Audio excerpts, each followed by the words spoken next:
Uganda y'enkya.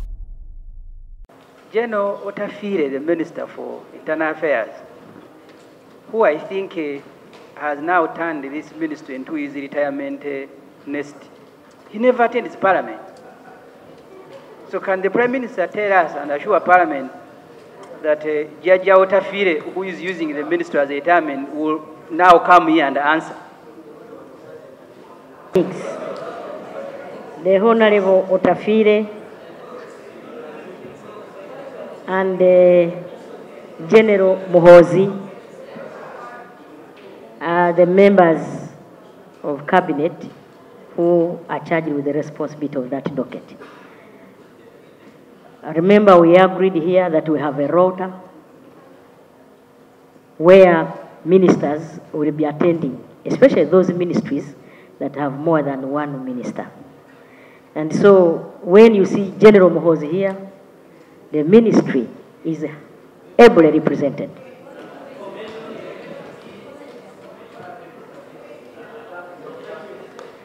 Otafire is an able minister. He's one, because the other day he was representing government at the Muslim function. Very able and strong. Information. Thank you. Honorable colleagues, I've already guided on what the Prime Minister is going to do, because the biggest challenge is to do with guidance. And where is this coming from? I was chatting with Honorable Saro Pendi. You know, there is a campaign which had been going on called Fear Women. You saw it came as a document, then it started going Fear Women. Now, some information we got, there are some groups with this role who brought it up and all that, but all these things are speculation. So we hope the Prime Minister will be able to do a thorough job and agree how best we can handle this issue. Ssemujju? You have briefed us about the recent meetings. I have two issues. First, the Honorable Nawagawe, by our rules here, was appointed by her party to represent the opposition on IPU. I have seen her here when IPU is going on. Can we be told as a parliament what happened to her? Has she refused that assignment? Two, Mr. Speaker, the point that you made about us, and I want to thank the Honorable Cecilia Ogwa. When we demand competence, we don't do so because we are against some people. When you have the Honorable Cecilia Ogwa represent you, everybody will be happy. But when you pick people who are just experienced in milking cows and you send them to international organizations,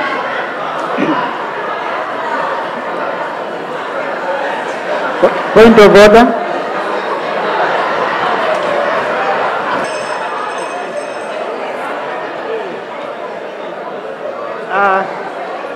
Right Honourable Speaker.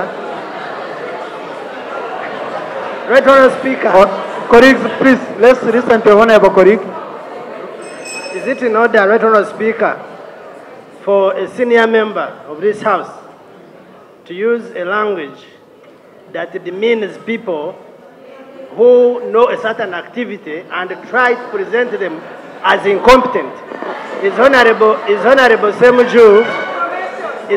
Ssemujju in order to protection, Right Honourable Speaker? Go on. Is Honourable Ssemujju in order to insinuate that people who know how to milk cows cannot represent this country? Is Honourable Ssemujju in order? Thank you. Honourable colleagues, I really want us to be serious on some matters. Delegations of Parliament are formed by members of Parliament. Whether someone is experienced, whether someone is a teacher, whether someone has been a sweeper, that person earned, you know, that person went through the same process to come here, like any of us. So I think it is very, if for example, we are saying in forming parliamentary delegations, we can go, we pick strangers. They become part of parliamentary delegations and go and represent parliament. Okay? Then it would be understandable. But when it's a member of parliament, I think we can use the language which is more acceptable. Mr. Speaker, I don't mean anyone. I am actually commenting on your communication because you said when you went with Honorable Kate Shuma because of his experience, he added value. I would not add the same value. I am just using the same language, but they're saying the same thing that you said, sir. So the Honorable Ssemujju, I didn't use what I said on Honorable Kate Shuma. I said on trade matters.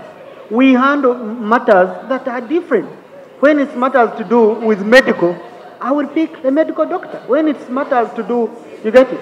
So really, it's any member of parliament is competent to handle any matter in the house.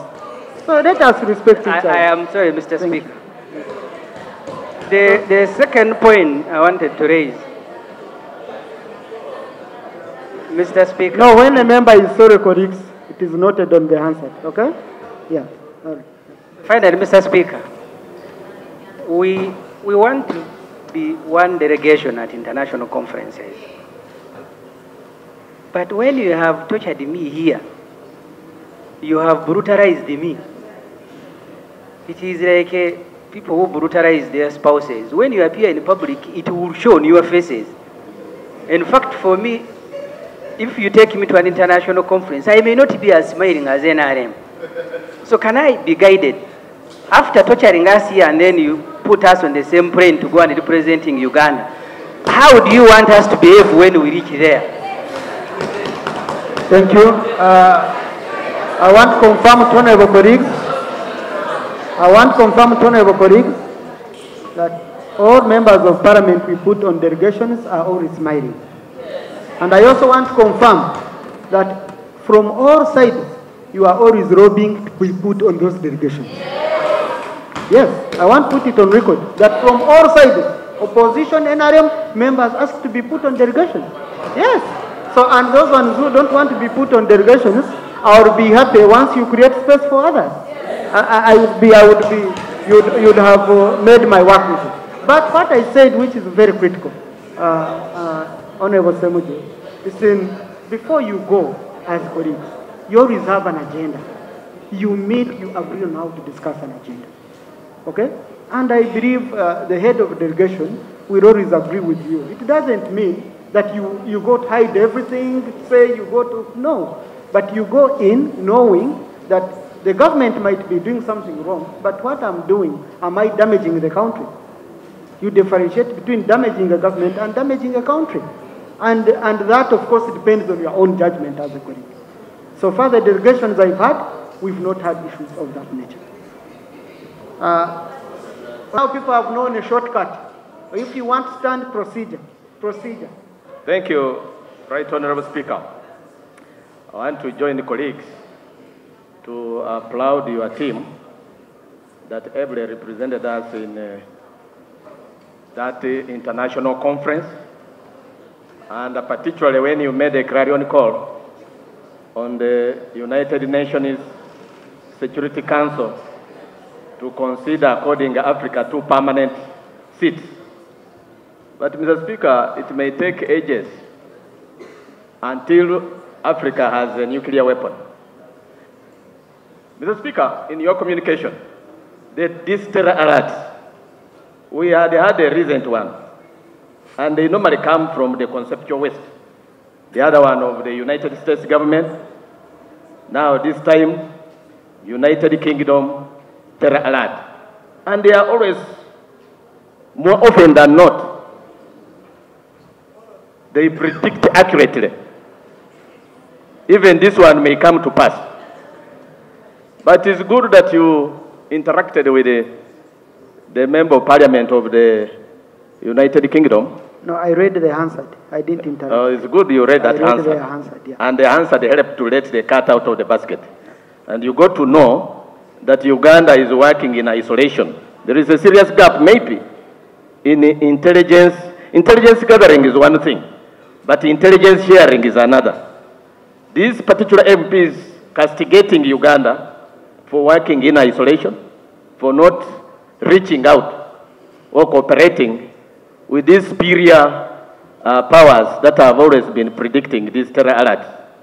And this has endangered our citizenry, Mr. Speaker, sir.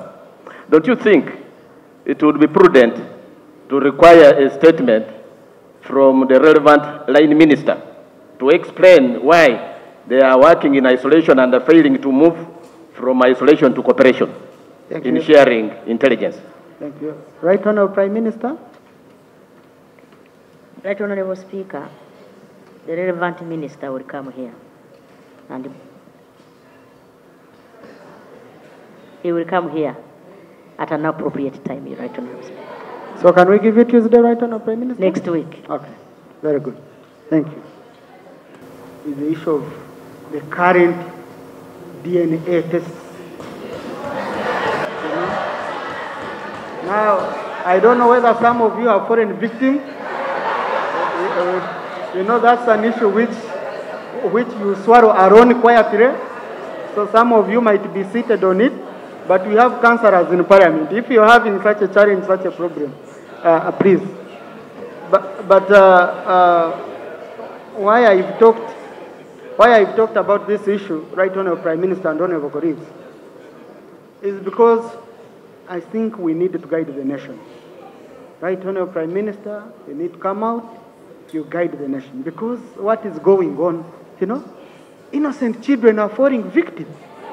You don't know what your parents were doing, you don't know whatever happened. All of a sudden, you see someone saying, stop using my name. Someone is saying, bring back your national ID. It bears my name, so I want to go and change it. And honourable colleagues, as you know, Ugandans are very sharp. Now, in every corner, you're going to have a DNA laboratory. So we want to know, how is this regulated? How should it be handled? These young children that are being chased out of homes and schools, what are we going to do about it? And really, the boy child is committing suicide. Men are suffering. Seriously. Now, at least the mothers, for them, they know who the father of the children. But the men are in big trouble. So we need the Right Honourable Prime Minister. At least you come out, you guide the nation on this matter. We see how best we can counsel these people. Maybe if there are regulations around it, but we just don't leave it. And also ask men who are out there. By the time you go to make a test for around 16 people, 16 children, really, you have given birth to 16 children. Which means also you have your own issues. Yeah? And you might find someone, maybe if you're a Haji, but you might find someone is also looking after your own children somewhere. Yeah. Some of you, someone is looking after your own children. And so anyway, Right Honourable Prime Minister, I request you get time. If you want to do it here, we shall give you space. If you want to use media center or this one, or you have our support, Right Honourable Prime Minister, on this issue. Honourable Minister. Thank you very much, Right Honourable Speaker.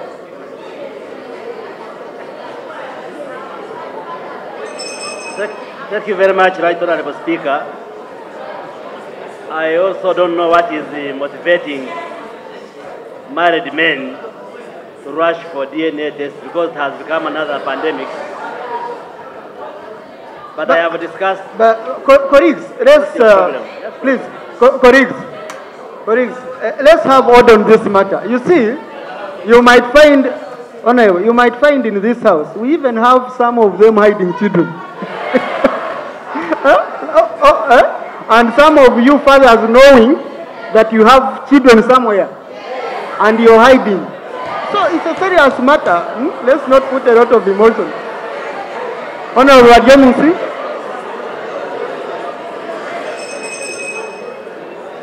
Right, Honourable Speaker, it's a very serious matter. Colleagues, order. Please, let's have order in the house. It's a very serious matter which is even resulting in 2 suicides, and it has to be addressed. I have discussed this morning with the Minister of Health, and while for now it might be difficult to prevent or stop anybody from going for a test. But the concern, part of the concern, is the quality of the laboratories and maybe the tests being carried out. And the Minister of Health this morning, under the leadership of the Commissioner for Laboratories, the Allied Health Professional Council, and the Uganda Medical and Dental Practitioners Council, held a meeting with the various laboratory owners and managers, and an assessment is being carried out to check are these laboratories accredited, are the clinics accredited, because it could be possible that people are running to clinics and labs which are not accredited by the Minister of Health and could be giving even false results. So the Minister of Health, the Minister of Health promised that within 2 weeks she will come to Parliament, even now through the lead of government business, to give a list of laboratories which are accredited and authentic so that we can guide the country on if you want to carry out a test, where you can go. So I wanted to give that information. Luckily enough, the people, when they heard the bullets, swung in action, and one of them knocked the thug holding a gun, AK-47 rifle, and he was arrested. The gun was recovered, and police established that the gun was a UPDF property, but also one of the thugs was a UPDF officer from Chikubamutwe barracks in Kayunga. Right Honorable Speaker, mobile money. Right Honorable Speaker, there is rampant involvement of security personnel involved in armed robberies and murders going on in the country. So my prayer is one, I want government to compensate the victims. Number two, I wish the Minister of Defense and that of Internal Affairs to explain why the increased involvement of security personnel in such matters. Then three, Right Honorable Speaker, we are all aware that majority of the police posts. Conclude, Honorable. Thank you. Majority of the police posts were removed from our constituencies, and the IGP did not increase the number of policemen on patrols, and that's why there is increased insecurity in our various constituencies. So I wonder why. Honorable, you've already made your prayer. Thank you. Thank you, Right Honorable. Right Honorable. Nenyongera okujjukiza nti gwe eyetaaga of course abagenda okusigira langi mu ggwanga Uganda ali mu kibuga Kampala ali eweru eggwanga nenga business zo zikolera mu ggwanga Uganda osobola okwekwata banafa ba Ebenezer Painters basanga mu kibuga Kampala era baso kubeera nga basiga ekizimbe ky'olangi okwetoola eggwanga Uganda wonna ojja kubeera nga owuliziganya n'omukulu Lule Joseph ku namba z'essimu ezo okubeera nga mukwatagana bulungi nnyo asiga ekizimbe kyo langi egenda okusikiriza buli muntu ekuweesa ekitiibwa ekizimbe kikuweesa ekitiibwa olwa appearance saako n'okuwa look oba face ekizimbe ekigenda okuteeka bizinensi yo ku mutindo ogw'ensi yonna beba Ebenezer Painters. Brand Pro Property Services Uganda Limited omukulu Ivan yantegeezezza nti mwabali Dubai yes estate says zolaba buterevu nnyo ziri available ya osobola okubeera nga naawe alinamu ku ssente bangu yagala lyeso genda maaso okukolera emirimu gyo eweeru eggwanga naye mu Dubai n'ensi endala nga UK, USA, saako ne India sofa osobola okubeera nga ofuna ennyumba yes saako n'ebintu ebigwa mu kkowe erya real estate mu ggwanga Uganda osobola ofuna ploti oba ettaka wonaakolera emirimu gyo business oba okulima oba okulunda n'ebirala byonna era ojja kubeera nga obeekwata Brand Property Services Uganda Limited na buli kimu ekyekuusa ku nsonga ez'ettaka ojja kubeera nga obeekwata weetaaga musaveya weetaaga ki buli kalonda yenna agwa mu kowe erya real estate ojja kubeera nga beekwata Brand Property Services Uganda Limited. Uganda ey'enkya.